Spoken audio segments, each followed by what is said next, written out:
프랑스의 정치인 샤르니가 나폴레옹을 비판하다가 감옥에 갇혔을 때 한 이야기를 소개하면서 오늘 말씀을 함께 살펴보고자 합니다. 나폴레옹이 황제로서 무소불위의 권력을 휘두르던 시대였기 때문에 샤르니는 나폴레옹을 비판했기 때문에 나는 아마 여기서 생을 마감하겠다라고 생각을 했습니다. 그러고 나서 감옥벽에다가 아무도 날 돌보지 않는다라고 썼습니다. 황제가 나를 가뒀는데 누가 내 편이 돼서 나를 이 고난의 자리에서 건질 수 있을까? 나는 이제 끝났다 이렇게 생각을 한 겁니다. 그런데 어느 날 감옥 바닥을 뚫고 나온 작고 푸른 새싹이 샤르니의 눈에 들어왔습니다. 어떻게 단단한 바닥을 뚫고 이렇게 새싹이 나왔을까? 너무 신기했습니다. 그래서 자기가 마실 물을 아껴가면서 그 새싹을 키웠어요. 정말 자랄 수 없는 척박한 환경인데 그걸 자라는 걸 보면서 썼던 문장을 지우고 이렇게 벽에다 다른 글을 썼습니다. 하나님이 돌보신다 라고 썼습니다. 샤르니의 꽃은 감옥은 물론 말았거니와 다른 사람들에게까지 퍼져나갔습니다. 귀족들에게 알려졌고 심지어 나폴레옹의 아내 조세핀까지 그 소식을 듣게 됩니다. 그래서 많은 사람들이 그 감옥 속에 그 꽃이 뭐야? 그 식물이 뭐야? 궁금해해서 막 구경을 오는 사태까지 생기게 됐습니다. 심지어 그 조세핀까지 와서 직접 보고 나서 이런 생각을 했어요. 이렇게 아름다운 꽃을 피운 사람이라고 피기에 도운 사람이라고 한다면 이 사람은 나쁜 사람일 리가 없어 라고 생각을 했습니다. 그래가지고 나폴레옹이 이 건의를 해서 결국은 석방이 됩니다. 얼마나 기적 같은 일이에요. 그래서 평생 그 꽃을 옮겨서 자기가 죽을 때까지 계속 키웠다고 합니다. 물론 그 꽃이 평생 살진 않겠지만 또 새끼를 쳐서 계속해서 그 식물을 키웠다고 합니다. 포기하지 않은 마음이야말로 우리 인생을 굉장히 풍요롭게 할 것이다 라는 생각을 합니다. 우리 우스갯소리로 포기는 배추를 셀 때나 쓰는 말이다 이런 말이 있지 않습니까? 실패는 실을 감는 도구의 이름을 부를 때나 붙이는 쓰는 이름이다 말이다 이렇게 말을 하곤 합니다. 오늘 본문의 말씀을 통해서 끝까지 믿음을 지킨 사람들이 얼마나 귀하고 귀한지 한번 이 말씀을 보면서 우리는 믿음을 갖되 어떤 믿음을 가질 것인가를 한번 생각해보는 귀한 시간이 되기를 바랍니다. 드디어 예수님께서 돌아가시고 무덤에 갇히시고 하루가 지나고 이틀이 지나고 3일째 되는, 여기는 말하면 안식 후 첫날, 오늘 우리로 말하면 주일이 되었습니다. 그 새벽에 누가 갑니까? 예수님의 마지막 안장된 모습을 지켜보던 막달라 마리아와 다른 마리아들이 같이 무덤을 보러 가게 된 걸 우리가 잘 알죠. 끝까지 어떻게 되나 한번 보자. 그리고 예수님을 어떻게 잘 좀 살펴드릴까 하는 마음을 가지고 끝까지 포기하지 않고 예수님을 찾아가는 여인들의 모습을 봅니다. 어찌 보면 지금 그 무덤 앞에는 뭐가 있어요? 여인들로서는 감당할 수 없는 큰 무덤을 가로막고 보면 돌덩어리가 가로막혀 있습니다. 그것도 어찌어찌 해서 굴린다고 해도 그 앞에도 누가 있어요? 대제사장들이 세운 군사들이 몇 겹으로 짜 있습니까? 3겹으로 짜 있습니다. 여인들 몇으로서는 도대체 그 벽을 뚫고 갈 수도 없고 뚫고 가서 그 돌을 옮길 수도 없습니다. 그래서 혹자는 이렇게 말할 수 있어요. 야, 우리 마음은 그런데 가나마나 해. 가봤자 그 병력을 어떻게 뚫리? 어떻게 가서 그 무거운 돌덩어리를 옮기니? 야, 우리들 마음은 주님이 하실 거야. 안 가도 돼. 가봤자 뭐 허탕인데 뭐 라고 생각하고 안 가도 뭐 그 사람들 말이 일리가 있을 거라고 봅니다. 그런데 그래도 갑니다. 하여튼 뭐 병력이 뭐 몇 겹으로 쌓여 있든 뭐 큰 돌덩어리가 거기에 있든 거기에 인봉을 한 뭐가 있든 상관하지 않고 그냥 갑니다. 이게 진짜 믿음을 가진 사람들이 아닐까 하는 생각이 듭니다. 그래서 이 사람들이 가서 어떻게 뚫을까, 어떻게 돌을 옮길까 했는데 그걸 누가 하셨어요? 그 믿음을 보시고 그 문제 해결을 누가 하셨습니까? 하나님께서 하셨습니다. 갑자기 무엇을 일으켰어요? 지진을 일으키십니다. 지진이 나오면 뭔들 다 무너지겠어요? 뭔들 다 안 굴러가겠어요? 난리가 났죠. 그리고 주의 천사가 하늘로부터 내려와서 돌을 완전히 치워버리십니다. 그리고 당당하게 내가 치웠다 하고 그 돌 위에 앉아 있는 것을 봅니다. 하나님의 방법으로 절대로 뚫을 수 없을 것 같은 그 문제를 어떻게 했어요? 깨끗하게 해결을 해 주셨습니다. 하나님은 뭐만 보세요? 그들의 그 중심만 보십니다. 그래서 딱 치우고 그 돌 위에 앉아있는 사람을 보니까 천사죠. 그 형상이 어때요?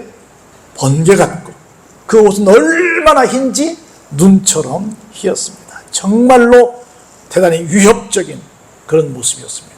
그 모습을 이 마리아들만 봅니까? 딴 병력도 봅니까? 거기 있는 모든 사람들이 다 봅니다. 근데 추정컨대 그 모든 모습은 어떤 모습이었어요? 평생 한 번도 경험해 보지 못한 처음 보는 모습들이었습니다. 얼마나 무서웠던지 지키던 자들이 다 보면서 무서워 떨고 있는데 너무 무서우니까 어땠어요? 꼼짝도 못했습니다. 어떻게 됐습니까? 죽은 사람과 같이 되었어요. 우리 정말 무서우면 도망가야 되는데 발이 내 말을 들어야 안 들어요? 안 듣습니다. 딱 그 모양이 됐습니다. 그런데 그때 들려오는 천사의 음성이 있습니다. 여자들에게 이렇게 말합니다. 너희는 무서워하지 말라. 딴 사람들은 다 무서워해도 끝까지 믿음을 지킨, 끝까지 의리를 지킨 너희는 무서워하지 말라. 그러면서 말도 안 했는데 이렇게 이야기합니다. 너희들이 여기 왜 온 줄 내가 안다. 십자가에 못 박히신 누구를 찾으러 왔다? 예수님을 찾으러 너희들이 여기 온 줄 내가 안다. 그러니 끝까지 이 순간까지 믿음을 지킨, 끝까지 이 순간까지 그 의리를 지킨 중심을 보신 하나님께서 보시고 너희들이 왜 왔는지를 내가 안다. 그렇게 얘기해 주면서 정답을 말해줍니다. 뭐라고 말씀하세요? 뭐라고 얘기해 줘요? 그가 누구예요? 예수님께서 여기 계시지 않고 평소 예수님께서 말씀하시던 대로 어떻게 되셨다? 살아나셨다. 그러면서 너희들 봤지 않느냐? 지난번에 여기 앉아가는 거. 지난번에 너희들이 확인했던 것처럼 누우셨던 곳을 한번 봐라. 계시니 안 계시니? 안 계시셨니? 확실히 살아나셨다라고 그 증거를 보여주었습니다. 그러면서 보세요. 얼마나 기가 막힌 말씀이 이어지는지 이렇게 전달합니다. 빨리 가서 예수님의 제자들에게 일러줘라. 뭐라고요? 첫 번째, 예수님께서 죽은 자 가운데서 살아나셨다고 일러줘라. 두 번째로, 제자들보다 먼저 갈릴리로 가신다고 일러줘라. 그리고 세 번째, 너희는 그곳에서 예수님을 뵙게 될 것이라 라고 빨리 일러줘라 라고 전달을 하셨습니다. 여자들이 그 소식을 듣고 얼마나 무서웠는지 자기들도 평생 처음 본 그림이기 때문에 너무너무 무서웠어요. 그런데 반면 돌아가셨다는 예수님이 살아나신 것이 분명하니까 안 계시니까 살아나신 거 아니에요? 그래서 그것도 어때요? 무섭지만 너무 기뻤어요. 그래가지고 그 소식을 빨리 알려주려고 열심히 달려가시는데 9절에 예수님이 얼마나 웃기시는가 보세요. 분명히 천사가 자기 마음대로 말했어요. 예수님의 명을 듣고 말했어요. 예수님의 명을 듣고 말했잖아요. 그 예수님은 뭐라고 말씀하신 거예요? 어디서 등장하실 것이다? 갈릴리에서 등장하실 거라고 말씀하셨어요. 근데 예수님이 의리의 사람들을 더 보시고 싶어가지고 예수님이 약속을 깹니다. 볼까요? 예수님께서 그들을 먼저 만났습니다. 지금 어디 가시기로 하셨는데요? 갈릴리 가시고 했는데 갈릴리 안 가시고 이 사람을 찾아오십니다. 그래가지고 뭐라고 말씀하세요? 평안하냐 라고 말씀을 했습니다. 예수님은 누구를 만나시고 싶어 하세요? 3년 동안 고락을 같이 했던 예수님의 제자들도 물론 만나고 싶으시겠지만 누구요? 끝까지 예수님을 믿은 사람, 끝까지 그 의리를 지킨 사람, 이 여자들을 먼저 만나보시고 싶으셨습니다. 그래서 부활 후 첫 번째 등장한 자리가 어디라고요? 이 여자들의 앞자리였다는 거죠. 그러면서 첫 번째 질문이 뭐예요? 너희들 평안하니? 우리 인생의 가장 궁극적인 주제가 뭐요? 가장 큰 화두가 뭐요? 평안이죠. 평안하냐? 라고 물었습니다.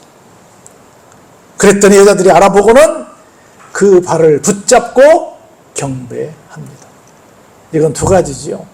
끝까지 예수님을 인정하는, 정말 예수님은 나의 주인이고 나에게 은혜를 주신 분이고 고마운 분이고 나는 예수님에게 종이고 예수님을 섬겨드릴 뿐이라고 하는 것을 상징하는 맥락에서 발을 붙잡았다고도 볼 수 있고, 두 번째는 정말 예수님을 사모하는 간절한 마음을 표현하는 그 마음을 가지고도 발을 붙잡았다고 말할 수 있습니다. 그러면서 볼까요? 예수께서 이르시되 또 말씀하십니다. 뭐 하지 말라? 무서워하지 말라. 그리고 다시 말씀하십니다. 가서 내 형제들에게 어때요? 갈릴리로 가라. 아까는 천사들은 누구라고 그랬어요? 제자들에게. 지금은 예수님이 뭐라고 말씀하세요? 제자들을 형제들에게 라고 말씀을 하시면서 거기서 예수님을 보게 될 것이다 라고 말씀을 해 주십니다. 이렇게 해서 드디어 예수님은 부활하셨고, 부활의 모습을 첫 번째 그 막달라 마리아와 다른 마리아들에게 나타나셔서 보여주시고 말씀까지 해주신 사건을 우리가 확인하게 됩니다. 그런 쭉 일련의 상황이 벌어진 다음에 이제 비로소 어떤 일이 생겼어요?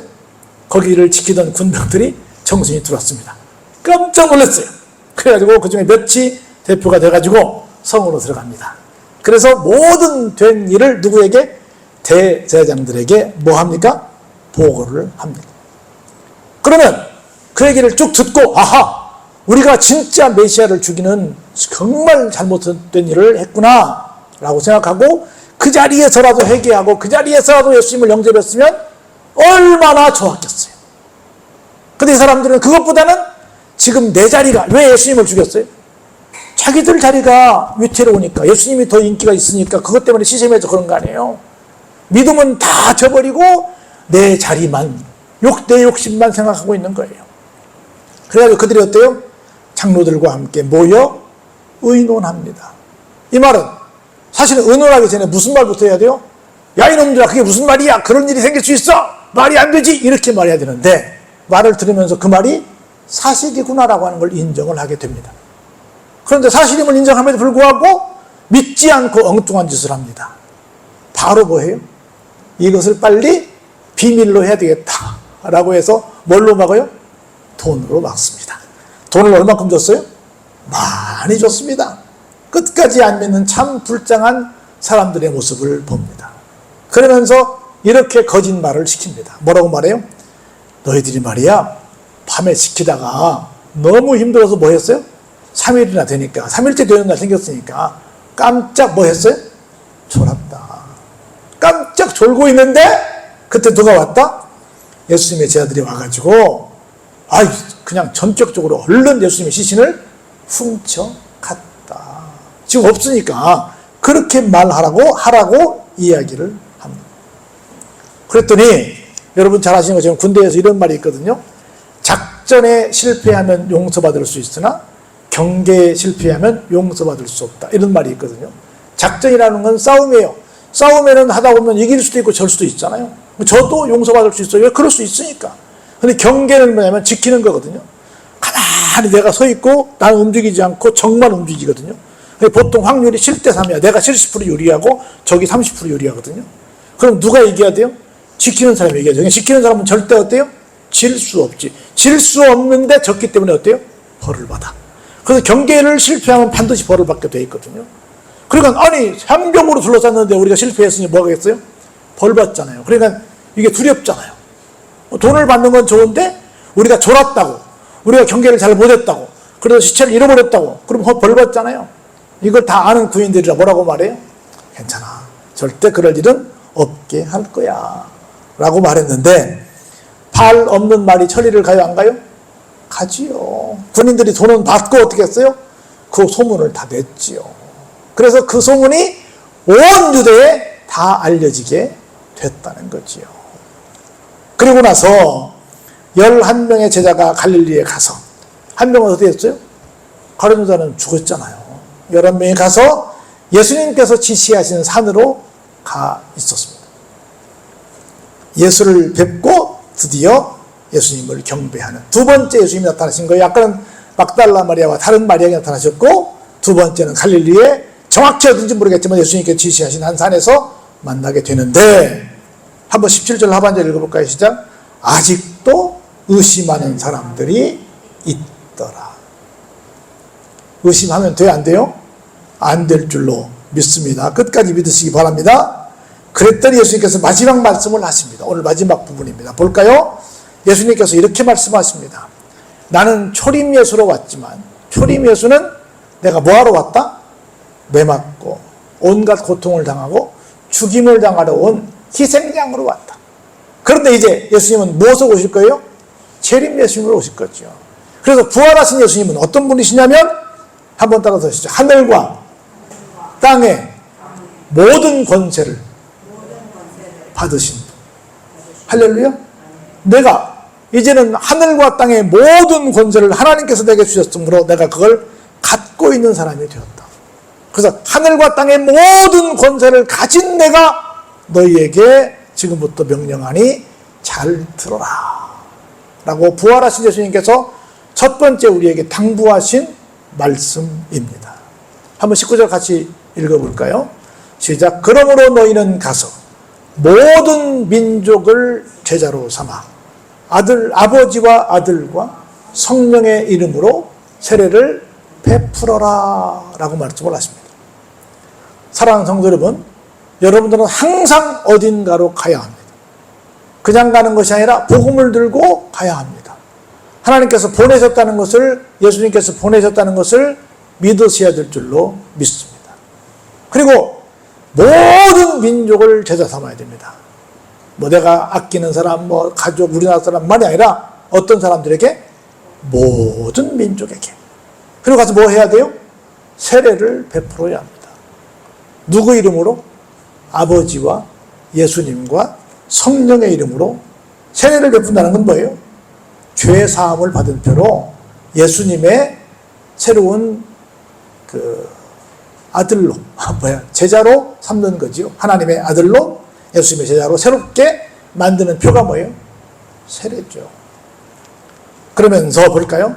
내가 너희에게 분부한 모든 것을, 우리가 배웠던, 들었던 모든 말씀을 어때요? 가르치라. 그리고 그것을 지키게 해라. 그러면서 이 일을 감당하기 위해서 같이 한번 크게 읽어볼까요? 볼지어다 내가 세상 끝날까지 너희와 항상 함께 있으리라 하십니다. 아침에도 우리가 엘리사 교장 선생님이 어떻게 했어요? 같이 갔지요. 그것을 이렇게 명령하신 주님은 어떻게 하신다? 그냥 너희들끼리 가서 잘하고 와가 아니라 어떻게 하신다? 그 일을 잘 감당할 수 있도록 항상 함께 계신다는 것을 여러분들이 믿으시기 바랍니다. 할렐루야. 항상. 그래서 이렇게 우리 주님께서는 끝까지 의리를 지킨 사람에게 이러한 특별한 혜택을 주십니다. 그리고 의리를 지키는 참 믿음의 사람들에게 이런 명령을 당부하십니다. 두 가지만 말씀을 드리고 말씀을 맺고자 합니다. 끝까지 주님을 따르는 정말 참 믿음을 가지시기 바랍니다. 그리고 그 믿음을 가진 가운데 주님께서 끝까지 여러분들에게 함께 하심으로 정말 천국에서 상급과 면류관을 받을 만한 그런 사명을 주시고 감당케 하심을 믿으시고 끝까지 주님의 일을 감당하는 제자의 삶을 사시기를 주의 이름으로 축원합니다.